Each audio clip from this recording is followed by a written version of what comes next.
tukso. Hindi yung kapag nandyan yung tukso, kakagatin mo.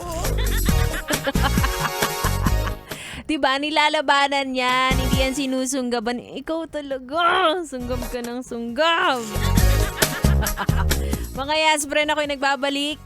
Kasama niyo pa rin ako, it's me, DJ Ganda Wanda, dito pa rin sa 101.1 Yes FM. At ito na nga, ang chika sa akin, natagpuan mo na daw si The One. Sana all naman.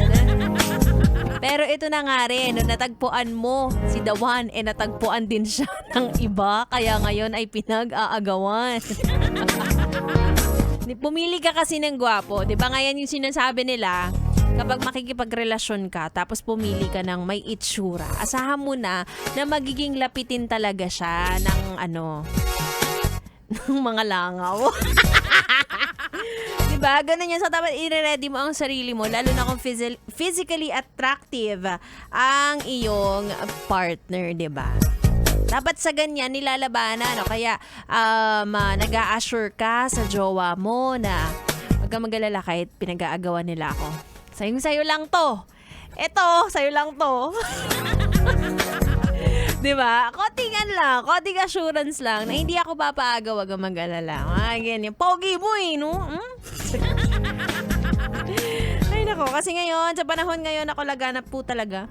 Lalo na kung medyo kayo, public ang inyong relationship o kaya naman yung jowa mo ay mahilig mag-post on social media.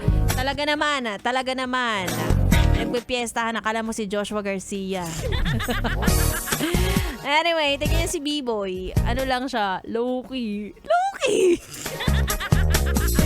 Low-key na pinag-aagawan pa rin. Pero hindi na ako mahigiagaw. Ibibigay ko na siya sa inyo. Promise. Anyway, tignan natin kung makakasama natin siya mamaya.